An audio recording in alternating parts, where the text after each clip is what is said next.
Hello friends, ഇന്ന് നമ്മൾ ഉണ്ടാക്കാൻ പോണത് പച്ച ഉള്ളി കൊണ്ടുള്ള ഒരു ചമ്മന്തിയാണ്. നമ്മുടെ ദോശയ്ക്കും ഇഡ്ലിക്കും ഒക്കെ കഴിക്കാൻ പറ്റിയ നല്ല ടേസ്റ്റുള്ള ഒരു ചമ്മന്തി. ഇത് ഉണ്ടാക്കാനാണെങ്കിൽ വളരെ ഈസിയാണ്.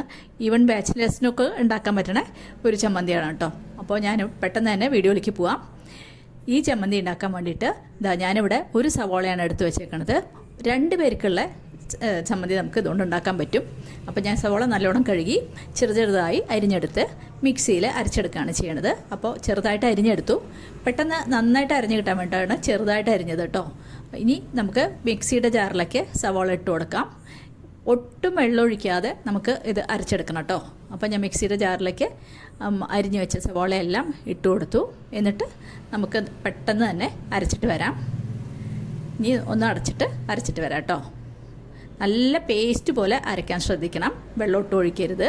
അപ്പോൾ ഞാൻ അരച്ചു കൊണ്ടുവന്നപ്പോൾ നല്ല പേസ്റ്റ് പോലെ ആയിട്ടുണ്ട്. ഇനി നമുക്കിതൊന്ന് വറുത്തിടാൻ വേണ്ടിയിട്ട് ഞാനിവിടെ പാൻ എടുത്ത് വെച്ചിട്ടുണ്ട്. പാൻ ചൂടായി അതിലേക്ക് നമുക്ക് ഒരു 2 ടേബിൾ സ്പൂണോളം വെളിച്ചെണ്ണ ഒഴിച്ചു കൊടുക്കുന്നുണ്ട് കേട്ടോ. ഇത്തിരി വെളിച്ചെണ്ണ നല്ലോണം വേണം.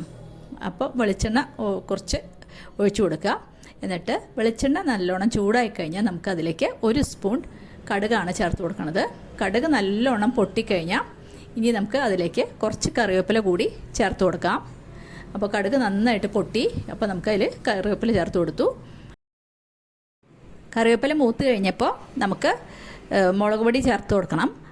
ഞാനിവിടെ ഒരു 1.5 ടീസ്പൂണോളം മുളക് പൊടിയാണ് കേട്ടോ ചേർത്ത് കൊടുക്കണത്. 1.5 ടീസ്പൂണും മുളക് പൊടി ചേർത്ത് കൊടുക്കുക. അഥവാ കാശ്മീരി മുളക് പൊടിയാണ് ചേർത്ത് കൊടുക്കണമെന്ന് വെച്ചാൽ 2 ടീസ്പൂൺ ചേർത്ത് കൊടുത്തോളൂ. കുറച്ച് എരിവ് വേണം, സവോള അല്ലെങ്കിൽ മധുരിക്കുമല്ലോ. അത് കാരണം 1.5 ടീസ്പൂണോളം ഞാൻ മുളക് പൊടി ചേർത്ത് കൊടുത്തു. ഇനി ആ മുളക് പൊടി ഒന്ന് നമുക്ക് മൂപ്പിക്കണം. ആ എണ്ണയിൽ, ചൂടുള്ള എണ്ണയിൽ ആ മുളക് പൊടി ഒന്ന് നന്നായി മൂപ്പിക്കുക. എന്നിട്ട് നമ്മുടെ ചൂടോടെ തന്നെ ആ ഉള്ളി അരച്ചത് അതിലേക്ക് ഒഴിച്ചു കൊടുത്തിട്ട് കുറച്ച് നേരം 2 മിനിറ്റ് ഒന്ന് വഴറ്റിയെടുക്കണം കേട്ടോ. അധികം നേരം വഴറ്റണ്ട, അതിൻ്റെ ആ പച്ചമണം പോവില്ലേ, അതുവരെ ഒന്ന് വഴറ്റിയെടുക്കുക. അപ്പോൾ നമ്മുടെ ഉള്ളിച്ചട്ടി തയ്യാറായി കേട്ടോ.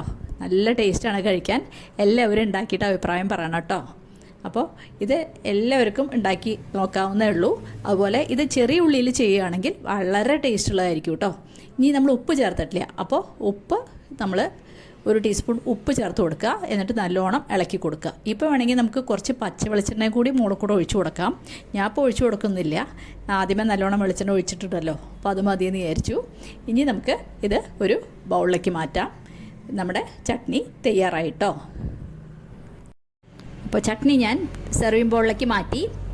ഇനി നമുക്ക് ഇത് ഇഡ്ലിയുടെ കൂടെ അല്ലെങ്കിൽ ദോശയുടെ കൂടെയൊക്കെ കഴിക്കാം. നല്ല സൂപ്പർ ചട്നിയാണ്. അപ്പോൾ എല്ലാവരും ഉണ്ടാക്കി നോക്കി അഭിപ്രായം പറയാം.